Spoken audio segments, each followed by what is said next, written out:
I'll analyze your dream, Viscount Bishmakal. Just tell what happened in yourselves' own words. We dreamed we were a 1970s housekeeper to a vampiric Viscount, wacky on a muscle relaxer associated with disco. We were sat at the kitchen table polishing the Gothic silverware for the 4th time this week, unaware that we've been working on the same fork for 10 minutes. Suddenly we heard a knock at the door. We allowed ourselves to whisper George Carlin's 7 dirty words. It was probably that clown college salesman again, and we didn't need another honking degree. We stumbled to the front door and opened it with a polite, "Hello. How can you entertain us?"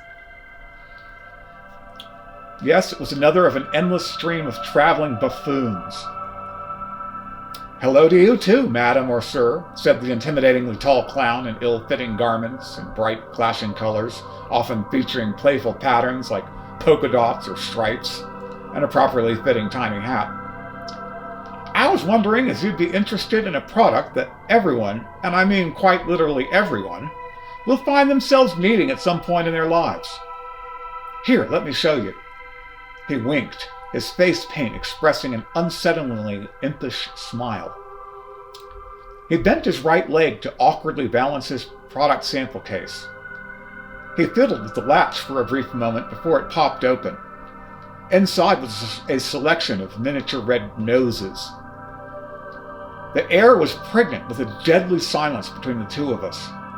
Our addled brain slowly turned its cogs and finally determined we were not, in fact, hallucinating, nor had we fallen asleep at the table yet again.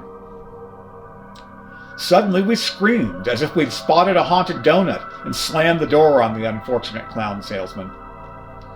We decided to hide in the monster's pantry for the rest of the day, eating cocktail weenies straight from the pan. Eventually, our vampiric employer rose for the evening and inquired about our long-term career goals and areas of improvements.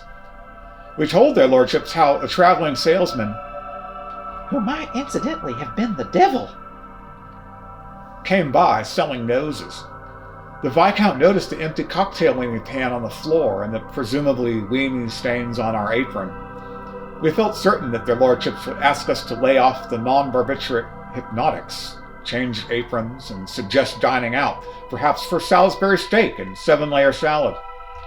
But all we heard was, "We see you have polished 1 fork, but what of the cheese scoop, the chocolate muddler spoon, the large molded jelly server, the mustard ladle, the toast-serving trident, the 2-timed butter pick, the sterling food pusher, the Pompeian lettuce pitchfork, the grape shears, the strawberry tines, the cucumber server, the ice cream slicer, or the Baroque cake breaker comb?" We knew the clown salesman was real, but decided against arguing it for simplicity's sake.